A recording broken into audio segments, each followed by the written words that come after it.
देखिए, हम लोग तो 3 दिन से लगातार आपके साथ में संवाद करते रहे हैं और सारी जानकारी आपको भी हो चुकी है। आप लोग मेरे कई अनुभवी बैठे हैं यहाँ पर साथी। मीडिया की भूमिका बहुत बड़ी होती है, चौथा स्तंभ कहलाता है। तो आप देख लीजिए कि जो कुछ भी देश में हो रहा है, ऐसा मुझे भी 40-42 साल में पार्लियामेंट में आया हूँ, 80 से, तब से हूँ 42 साल से। तो केंद्रीय मंत्री भी रह लिए, पीसीसी प्रेसिडेंट रह लिए, AICC में रह लिए, मुख्यमंत्री तीसरी बार बन गए। मेरा मानना है कि जो कांग्रेस के शासन में लगभग 70 साल तक जो देश का स्वर्णिम इतिहास बना, आधुनिक भारत जो दिख रहा है, आज़ादी के वक्त क्या था, आज क्या है, आपको मालूम है। पर ये 8 साल का काला अध्याय है इतिहास में। इस 8 साल के इतिहास लिखा जाएगा तो काला अध्याय के रूप में लिखा जाएगा। काला अध्याय इसलिए कि संविधान की धज्जियां उड़ रही है, लोकतंत्र खतरे में है, पूरे देशवासी बहुत दुखी हैं, तनाव में हैं। आप विश्वास कीजिए, गली गली में तनाव है देश के अंदर, लोग समझ नहीं पा रहे हैं। सोशल मीडिया में देखते हैं, छोटे छोटे गाँवों के अंदर भी 200, 400, 500 लोग तो आराम से आक्रोशित होकर नारे लगा रहे, चाहे वो हिंदू हो चाहे मुस्लिम हो। ऐसा माहौल विस्फोटक बन गया। इसलिए राहुल गांधी जी ने जो कहा लंदन में कि केरोसिन छिड़क दिया गया है, इस बात को मैं समझता हूँ कि हम सबको समझ जाना चाहिए उनके मायने क्या थे। और वही हो रहा है, वही हो रहा। अभी दंगे बढ़ के आपने देखा, रामनवमी पे 7 राज्यों में दंगे भड़क गए। एक ही ट्रेंड है सब जगह। अभी जो शुक्रवार की नमाज पढ़ी गई तो जुलूस निकले, बड़े बड़े दंगे हो गए कई जगह। ये तमाम बातें जो है देश में ऐसी स्थिति बन गई, करप्शन की तो हदें पार हो गई है। ये RSS और बीजेपी के नेता लोग ईमानदार भी हैं उनके अंदर, इसमें कोई दो राय नहीं, पर बाकी लोग लूट रहे हैं देश को। करप्शन 10 गुना बढ़ गया, ज़्यादा बढ़ गया है। इन बातों पे कोई ध्यान दे नहीं रहा है। इन सब बातों से ध्यान हटाने के लिए टारगेट किसको बनाएंगे?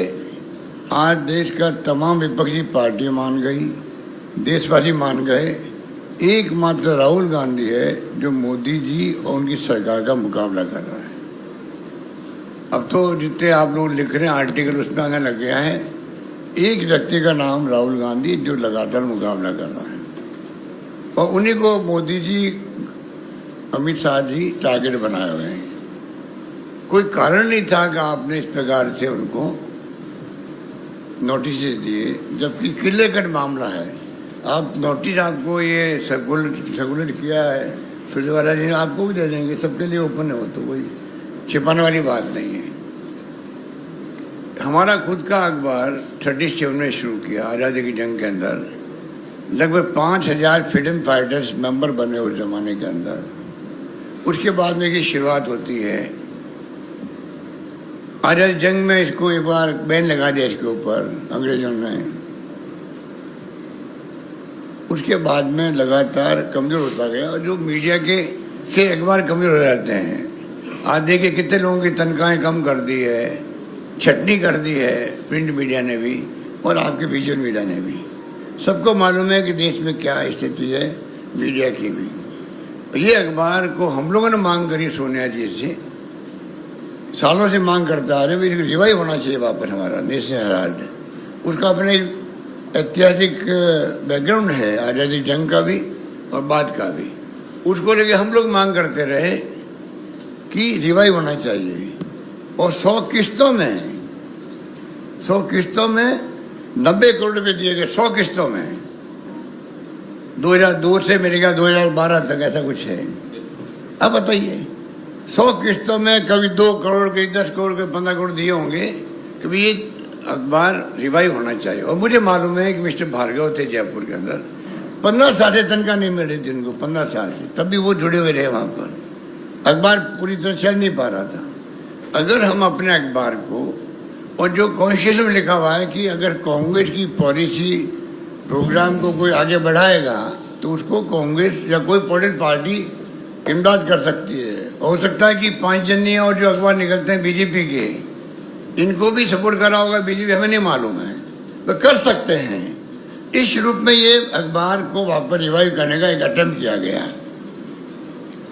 नॉन प्रॉफिटेबल कमेटी बनाई गई जिसमें 1 रुपया भी, जो डायरेक्टर है उसके अंदर, जिसमें सोनिया जी भी आती है, राहुल जी भी आते हैं, 1 रुपया भी लाभांश का ले नहीं सकते। वो कानून ही ऐसा है, लिक्विडेट भी हो जाती अगर मान लीजिए यंग इंडिया, तब भी प्रॉपर्टी एजीएल के नाम से है, 1 रुपया ले नहीं सकते, लाभांश ले नहीं सकते, वो कंपनी है। तो मनी लॉन्ड्रिंग कहाँ से आ गई? तो ये हालात अभी आपको सब मेरे साथी बताएंगे। मैं खाली आपको कहना चाहूँगा जो सिनेरियो बदला देश के अंदर वो बहुत दुर्भाग्यपूर्ण है। काले अध्याय में लिखा जाएगा देश के ये। आज मुझे बताइए, हम एआईसी में बैठे हुए हैं, पता नहीं आपको इजी लाने दिया गया होगा पुलिस वालों ने, क्योंकि आपका रिकॉर्ड होगा मीडिया का, वरना हमारा एआईसी का महामंत्री नहीं घुस सकता यहाँ पर, अधिकारी पदाधिकारी नहीं आ सकते। हिंदुस्तान के इतिहास में कभी किसी पॉलिटिकल पार्टी के हेडक्वार्टर में जाने से रोका गया है क्या? हम अपने ऑफिस में नहीं आ सकते। ये पहली बार देख रहे हैं। तो दिल्ली में कोई आ रहे हैं बाहर से तो रास्ते में अरेस्ट कर रहे हैं। पूरा कल जाम लगा रखा था, खुद नहीं, बदनाम कांग्रेस हो गई, राहुल गांधी जी के समर्थन में इसलिए जाम लग गया। ये जो हालात बने, इससे मैं निवेदन करना चाहूँगा कि हमें सोचना पड़ेगा कि देश की दिशा में जा रहा। मैंने टाइम मांगा ईडी के डायरेक्टर से, सीबीआई के डायरेक्टर से, और तो और सीबीडीटी चेयरमैन से, इनकम टैक्स के, कि तीनों प्रीमियर एजेंसी हमारी, हमें गर्व है तीनों एजेंसियों पर। उनके जो स्थिति बनी देश के अंदर, क्रेडिबिलिटी कम हुई है। लोग क्या सोचते हैं? एक नागरिक के नाते, एक मुख्यमंत्री के नाते मैंने कहा मैं आपसे आगे मिलना चाहता हूँ, मैं बताऊंगा मेरी भावना क्या, देशवासी क्या सोचते मेरे हिसाब से। सुनने में क्या दिक्कत थी? पुलिस कमिश्नर से टाइम मांग रहे हैं यहाँ पर, भाई आप एआईसीसी में आने से क्यों रोक रहे हो? पुलिस कमिश्नर टाइम नहीं दे रहा है। मुझे आश्चर्य हो रहा है, कांग्रेस शासन के अंदर हमेशा जब कभी बीजेपी वाले, कोई पार्टी वाले टाइम मांगते थे, बिना कांग्रेस को पूछे हुए टाइम मिलता था। कलेक्टर हो, एसपी हो, डीजी हो या कोई भी हो, क्योंकि फैसला करना उसके हाथ में है। खाली सुनना ही तो है आपको खाली सुनना है। आप उसके बाद में अपनी बात पर अड़ंग रहो, कौन आपको रोक सकता है? आप सुनने के लिए तैयार नहीं हो, टाइम नहीं दे रहे हो आप लोग। ये कहाँ की प्रक्रिया वही है? क्या हो रहा है देश के अंदर? इसलिए कहने को 1000 बातें हैं। खाली मैं इतना कहना चाहूँगा कि ईडी के जो नोटिस दिए गए हैं, ये तंग करने के लिए दिए गए, टारगेट करके दिए जा रहे हैं, और देशवासी देख रहा है, समझ रहा है, सुन रहा है। इंदिरा जी को भी जेल में डाल दिया था इन्हीं लोगों ने। आज जो सत्ता में है, ये भागीदार थे उस वक्त में जनता पार्टी के शासन के अंदर, नहीं भूलना चाहिए। जब मुरारी भाई देसाई बन गए थे प्राइम मिनिस्टर, इनके दबाव में मुरारी भाई देसाई को, गृह मंत्री को फैसला करना पड़ा। इंदिरा गांधी जी को निकाल दिया, पार्लियामेंट जीती हुई थी बाई इलेक्शन, जेल भेज दिया उनको। पूरे देश के अंदर जेल भरो अभियान हुए थे उस वक्त में, हम लोग सब जेल गए थे। तो मैं निवेदन करना चाहूँगा, ये जो हरकतें कर रहे हैं ये लोग, इनके भारी पड़ेगी। जनता सब समझ चुकी है इनकी अप्रोच को, और आप देखेंगे कि ये तरीके जो है ये डेमोक्रेसी को ख़त्म कर रहे हैं। आज बुलडोजर चल रहा है एक के यहाँ पर, कहीं वो बुलडोजर और किसी का घर चल सकता है। ये कोई कानून है क्या? राज कानून का रहेगा, हम सब सुरक्षित रहेंगे। अगर कानून का राज ही खत्म हो जाएगा तो कोई सुरक्षित नहीं है। किसके यहाँ पर क्या हो जाए कोई नहीं कह सकता है। कानून है, संविधान है, उसे देश चलता है। इसलिए मेरा निवेदन यही है कि आज हम लोग जो बैठे हैं, आपको ये सभी मेरे साथी अपनी बात कहेंगे। आपको मैं निवेदन करना चाहूँगा, कल मैंने कहा एक बात कह के मैं अपनी बात समाप्त करता हूँ प्रधानमंत्री जी के लिए। प्रधानमंत्री जी, विपक्षी पार्टियाँ मांग करती है आपको देश को संबोधित करना चाहिए कि देश में शांति, भाईचारा, सद्भाव रहे, और मैं किसी कीमत पर हिंसा को बर्दाश्त नहीं करूँगा। 13 पार्टियों ने उनसे मांग करी, परसों और कल मैंने कहा कि मैं आपसे हाथ जोड़ के प्रार्थना कर रहा हूँ मांग के अलावा कि गली गली में जो तनाव हो गया है, गांव गांव में तनाव हो गया, वो आपको हमको नहीं मालूम है बैठे हुए कब आग लग जाए, कब कितना दुखी है रात को सोते वक्त में, चाहे हिंदू है चाहे मुसलमान है। देखिए पता नहीं कल क्या होगा मेरे साथ में। अगर इतना भय है तो डेमोक्रेसी में भय होना लाजमी है क्या? तो मैं कहा आपको संबोधित करना है देशवासियों को कि मैं हिंसा को बर्दाश्त नहीं करूंगा। उस पर उनको संकोच क्यों हो रहा है?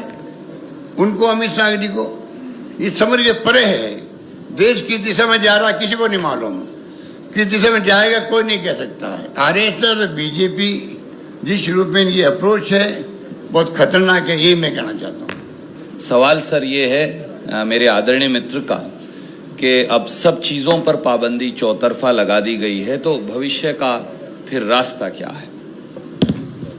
ये देखिए डेमोक्रेसी है, हम तो अहिंसा को आधार बना के सत्याग्रह रखे हुए हैं और वक्त वक्त पे जैसे मैंने आपको कहा कि हम लोगों ने टाइम मांगा पुलिस कमिश्नर से या ईडी के डायरेक्टर से, सीबीआई के डायरेक्टर से, चेयरमैन सीबीडीटी के, कोई मामूली बात नहीं है।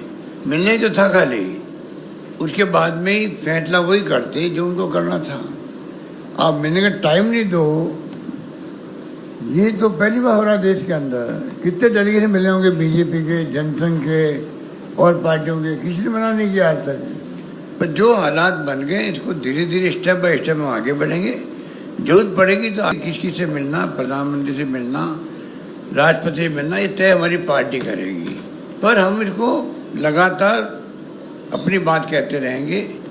और मैं समझता हूँ कि दुर्भाग्य इस बात का है कि इनकी हिम्मत कैसे हो रही है।